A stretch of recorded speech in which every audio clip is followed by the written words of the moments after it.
In the spring of 1913, a survey crew for the United States Reclamation Service was boring test holes along a sandstone bluff above the Judith River in central Montana, mapping the foundation rock for a proposed dam. The engineer in charge was Walter Emmett, 31 years old, 3 seasons into reclamation work and accustomed to the slow grind of core samples pulled from dry plains rock. On the 9th of April, at test hole number 6, the drill bit dropped without resistance for nearly 4 feet after cutting clean sandstone all morning. Emmett assumed a fracture zone, the kind that swallows a bit and costs a crew an afternoon of frustration. He widened the hole, lowered a lantern on a length of wire, and watched the light fall into open space instead of stopping against rock. By the following afternoon, the crew had dug down from the surface and broken through a narrow opening into a chamber carved directly into the bluff, a room with a flat floor and a low arched ceiling, its walls finished smooth in a way that ordinary weathering does not produce. Along 2 of the walls ran a narrow stone ledge, and on that ledge, spaced with obvious deliberation, stood 9 carved objects, dense and dark, cut from a stone that did not match the sandstone around them in any way a driller could explain.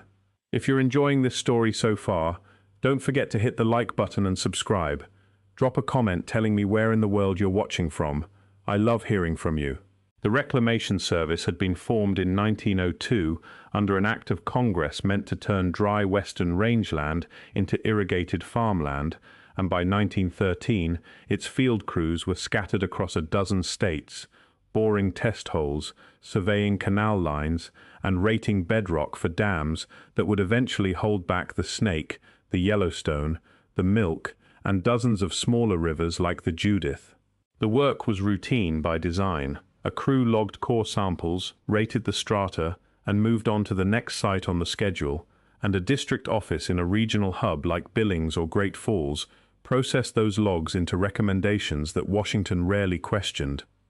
Test hole 6 sat on a low sandstone bluff the preliminary survey maps described only as competent rock, suitable bearing strata for a low diversion dam.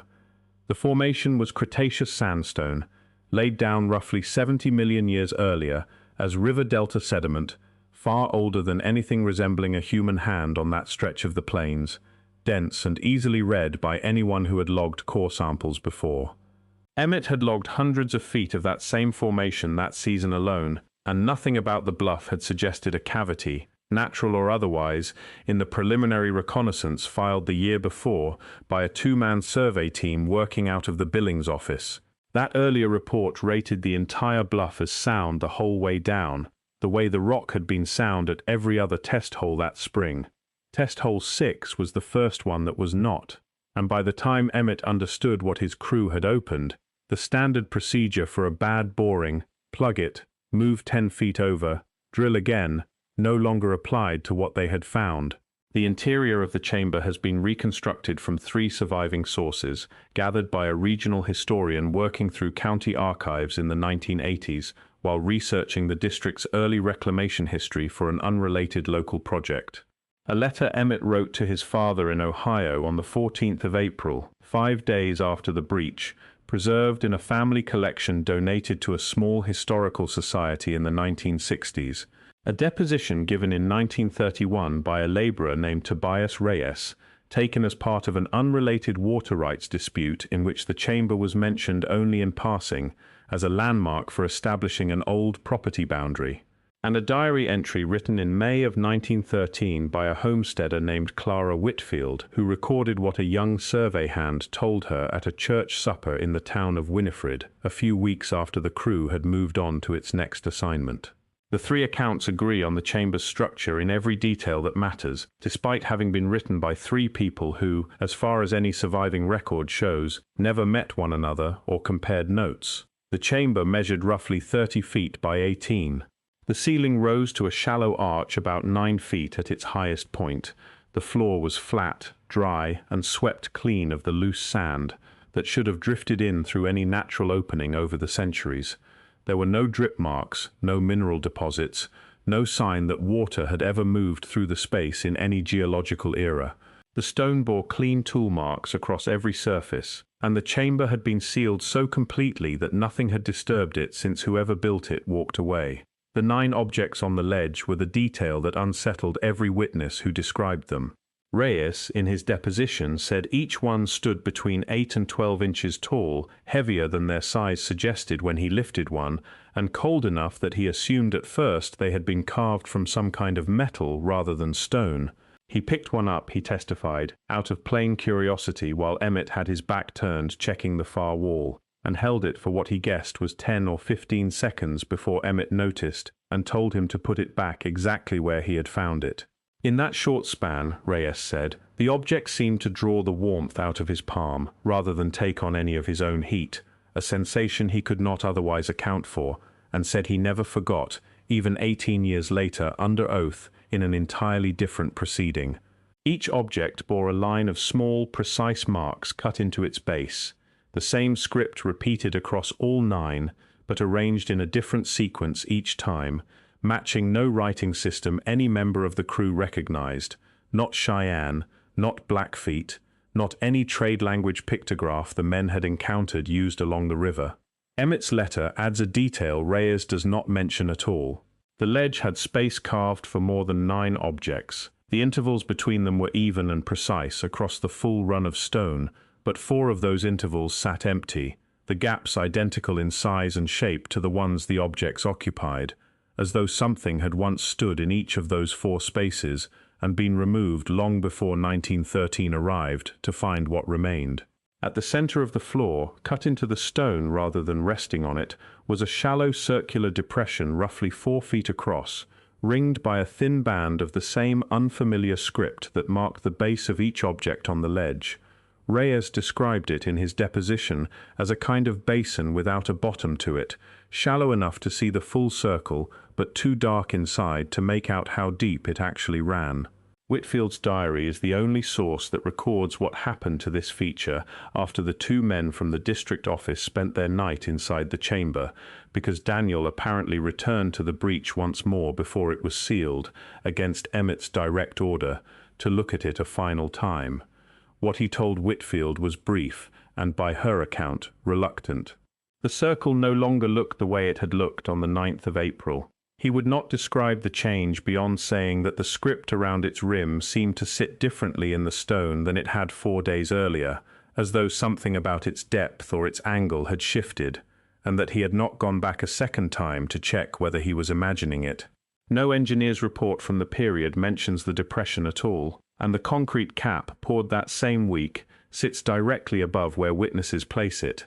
which means no one has looked at it since Daniel did, if his account can be trusted, in the 2nd week of April 1913. Reclamation Service field manuals from the period gave crews no procedure for a discovery like the one at Test Hole 6, because nothing in the agency's founding mandate anticipated one. Crews were trained to rate bedrock, log strata, and flag hazards that might threaten a dam's structural integrity, subsidence risk, fault lines, unstable clay. A finished room with a script no one recognized and objects that behaved unlike any mineral a geologist could name fell entirely outside that training, which may explain why Emmett's own field log, submitted alongside his personal letter but through separate official channels, describes the discovery in strictly geological terms, an unusual void of artificial origin, and nothing more, as though the vocabulary available to him had no room for what he had actually seen. The gap between what Emmett wrote to his father and what he wrote to his supervisors is, by itself, a kind of evidence. 2 accounts of the same 9 days by the same man, one candid and one flattened into the only language his employer had given him to describe it. If you're hooked on this story, make sure to subscribe and turn on notifications so you never miss an upload. Your support means everything and helps me bring you more emotional stories like this one. Word of the breach reached the district office in Lewistown by telegraph within a day, and by the 11th of April 2 men neither Emmett nor his crew recognized had arrived at the site by wagon from the direction of the rail depot. Emmett's letter describes them as wearing town suits rather than field clothes, carrying no survey instruments of any kind, and speaking to him only long enough to ask how many of the crew had entered the chamber, whether anything had been carried out of it, and whether the objects on the ledge had been moved from their original places.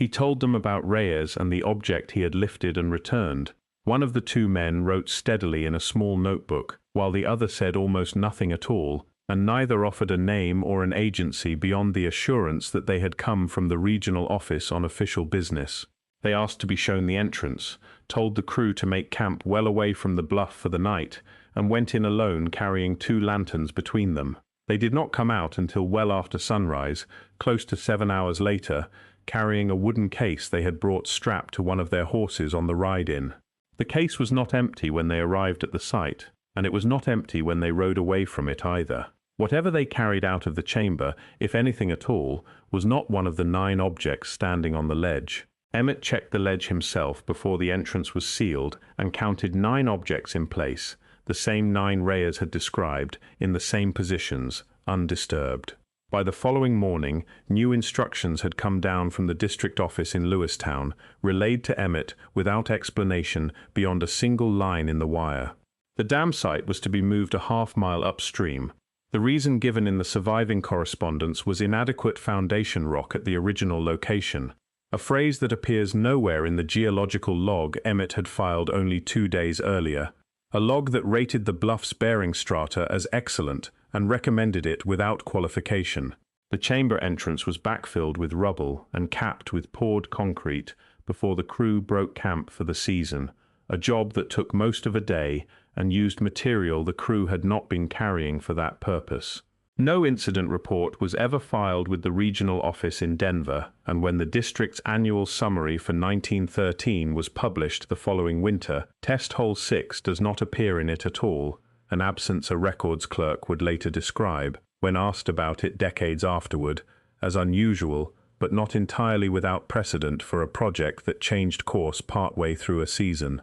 What made the Judith Basin case distinct, according to the historian who eventually compiled these documents, was not that a route had shifted. Route shifts happened on reclamation projects for dozens of ordinary reasons. What made it distinct was that the shift here left no ordinary reason behind it, only a gap in the record shaped exactly like the thing the record was supposed to explain. The Judith Basin chamber was not the only anomaly logged by a reclamation survey crew in that decade, though it is the best documented. A field notebook from a Wyoming irrigation survey along the Shoshone River in 1916, held today in a state archive, records a crew striking, in the notebook's own words, an artificial void behind natural rock, before the entry breaks off mid-sentence and the following pages have been sliced from the binding with a blade, rather than torn free. A construction diary from an Idaho canal project on the Boise River in 1921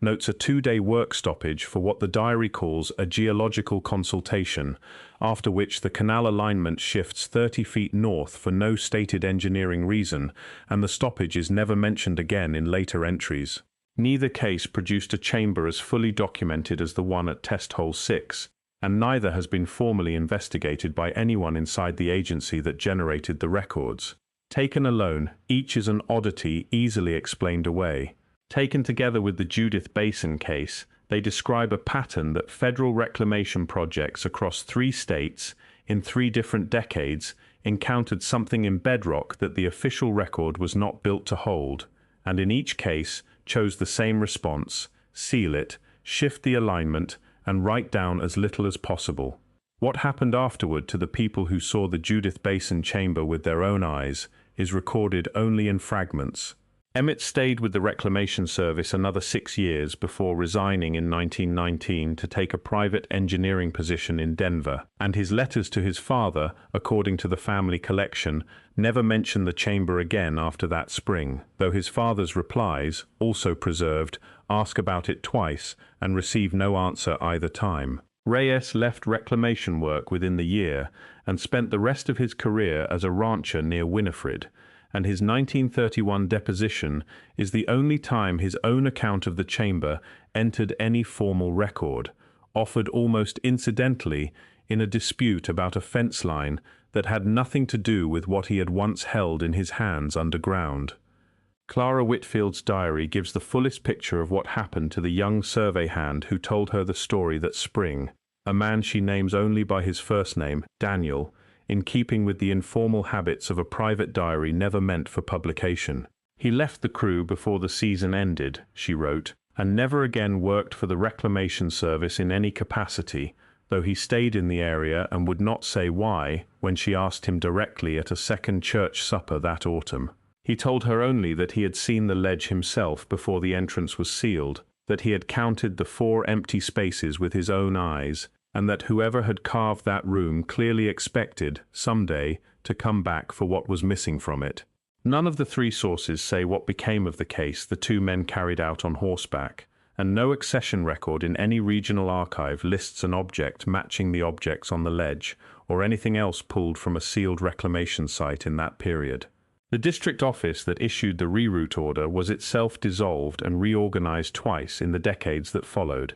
first in the 1920s and again after the Second World War. Each reorganization accompanied by the routine disposal of files the agency judged no longer administratively relevant, a category broad enough to have swallowed a great deal without anyone at the time recognizing what they were choosing to let go. A hydrologist reviewing the district's records in 1985, working on an unrelated study of canal efficiency across the Judith Basin project, flagged the half-mile detour as an anomaly worth a footnote,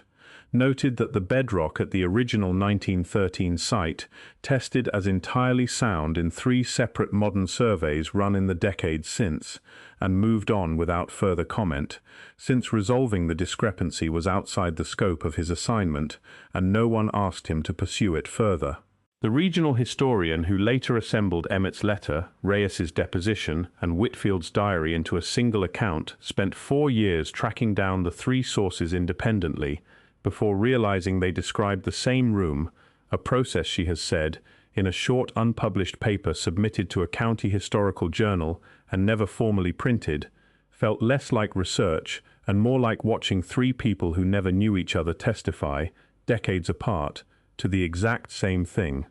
The bluff above the Judith River still stands where the canal now bends around it, the concrete cap over the old entrance buried under decades of sediment and prairie grass, unremarked on any modern map beyond a slight kink in the waterway that irrigation engineers have simply learned to route around without asking why it is there. 9 objects, if they remain exactly where Emmett last saw them, are still standing on a stone ledge in the dark beneath that bend, spaced with the same deliberate precision they held in 1913, 4 empty gaps beside them, where 4 more once stood, waiting on whatever the 2 men in town suits decided, in 7 hours underground, not to disturb. Thank you so much for watching until the end. If you loved this story, check out the other videos on your screen now. I think you'll really enjoy them. And don't forget to subscribe if you haven't already. See you in the next story.